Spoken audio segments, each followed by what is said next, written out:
Assalamualaikum warahmatullahi wabarakatuh. Halo semuanya, perkenalkan nama saya Novia Azhar, biasa dipanggil Via dari kelas 10 3 absen 28. Di sini saya akan menjelaskan mengenai pengertian dari keanekaragaman hayati. Apa sih itu dari pengertian keanekaragaman hayati?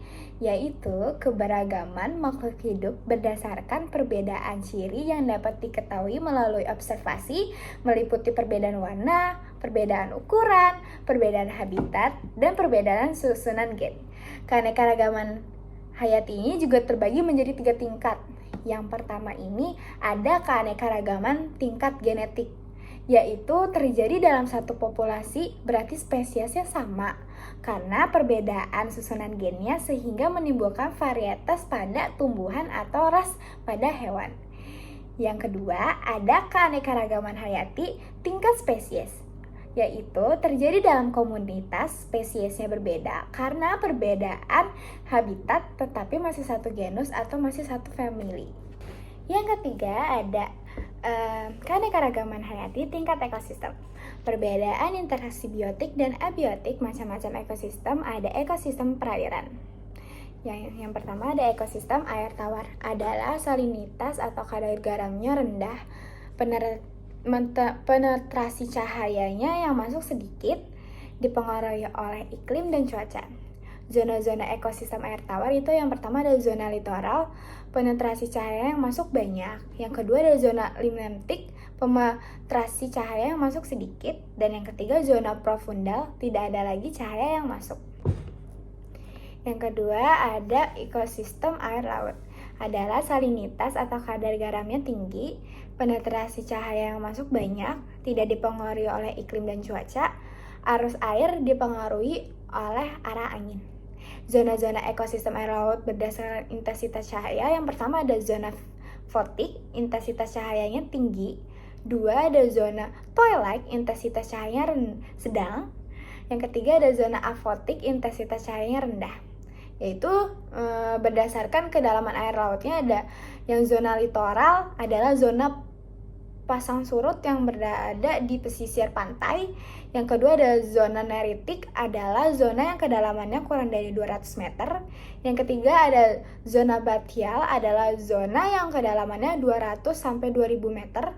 Yang keempat ada zona absyal, adalah zona yang kedalamannya lebih dari 2000 meter. Yang terakhir ada zona hodal atau Palung Mariana, adalah yang kedalamannya 8000 meter. Selanjutnya ada organisme-organisme yang ada di ekosistem perairan.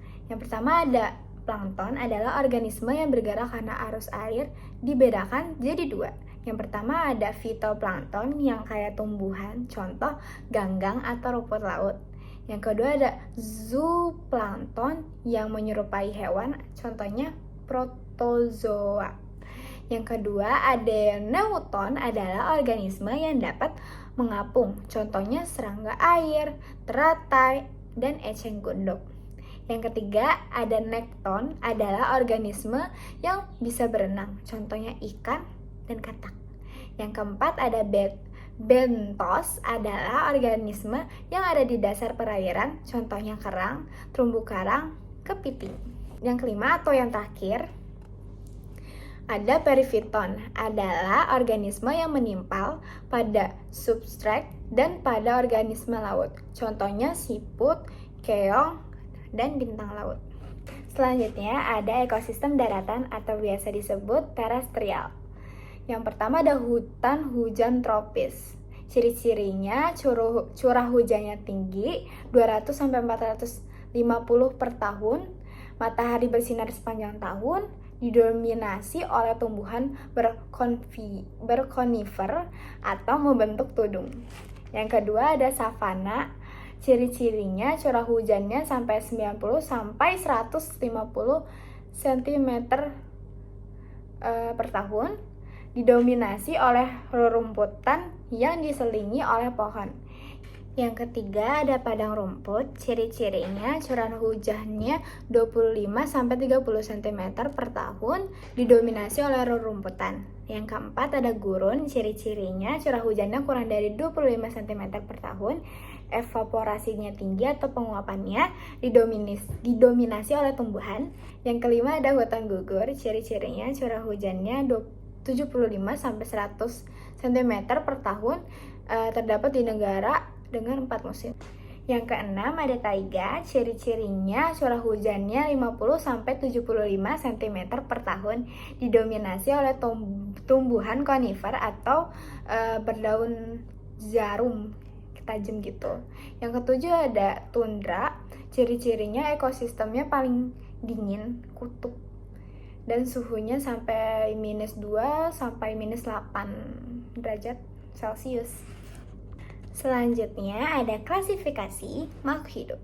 Klasifikasi makhluk hidup adalah suatu sistem pengelompokan makhluk hidup ke dalam tingkatan tertentu berdasarkan kesamaan karakter yang dapat diamati antara lain morfologi, sifat genetik, dan tingkah laku. Ilmu yang mempelajari klasifikasi makhluk hidup disebut taksonomi. Ya, seterusnya ada tujuan dan manfaat klasifikasi. Yang pertama ada mendeskripsikan ciri-ciri makhluk hidup untuk membedakan tiap-tiap jenis agar mudah dikenal. Yang kedua ada mengelompokkan makhluk hidup berdasarkan persamaan ciri-cirinya. Yang ketiga, mempelajari evolusi makhluk hidup atas dasar kekerabatannya. Yang keempat, mengetahui hubungan kekerabatan antara makhluk hidup. Jenis klasifikasinya ada klasifikasi alamiah berdasarkan faktor alamiah, contoh cacing, rayap, kupu-kupu dikelompokkan ke dalam kelompok hewan. Yang kedua ada klasifikasi artifisial atau buatan, adalah artifisial berdasarkan nilai kegunaannya, contohnya jahe, temulawak, kencur dikelompokkan menjadi tumbuhan obat-obatan. Yang ketiga ada klasifikasi filogenetik berdasarkan hubungan kekerabatan antara makhluk hidup, contohnya kucing. Selanjutnya ada tingkatan takson. Tingkatan takson ini terbagi menjadi 8 tingkat. Yang pertama ada domain atau eukariotik, yang kedua ada kingdom atau kerajaan, animalia, plantae, fungi, monera, protista. Yang ketiga ada divisi atau tumbuhan atau juga bisa disebut filum atau hewan. Yang keempat ada kelas. Kelas dibagi menjadi 2, ada tumbuhan ada hewan. Yang tumbuhan contohnya opsida atau lumut. Yang hewan contohnya ada mamalia, aves, pisces atau reptilia. Yang kelima ada ordo atau bangsa. Ini juga terbagi menjadi 2, ada tumbuhan dan hewan. Yang tumbuhan ada ales, yang hewan itu ada karnivora dan herbivora. Yang keenam ada familia atau suhu. Itu juga terbagi menjadi 2, tumbuhan dan hewan. Kalau yang tumbuhan itu ACAC. Kalau yang hewan itu idea. Yang ketujuh ada genus atau marga. Contohnya marganya musa. Yang terakhir ada spesies atau jenis, contohnya Musa parandisiara. Musanya marga atau genus, parandisiaranya itu adalah spesiesnya. Selanjutnya kita akan membahas kunci determinasi. Yang pertama ada petunjuk untuk mengidentifikasi atau mengklasifikasi suatu organisme ke dalam suatu tingkat takson tertentu. Yang kedua ada kunci dikoromi, terdiri dari sederet penyataan terdiri dari 2 baris dengan ciri yang berlawanan. Selanjutnya juga ada tata nama. Yang pertama ada menggunakan bahasa Latin. Yang kedua terdiri dari 2 kata. Yang ketiga, kata pertama general atau genus diawali hurufnya kapital. Kata kedua spesies ditulis huruf kecil. Yang keempat ada ditandai 2 garis terpisah untuk nama genus atau spesies atau huruf miring. Yang kelima ada nama deskriptor ditulis di belakang nama spesiesnya dengan huruf tegak tanpa garis di bawah atau huruf miring.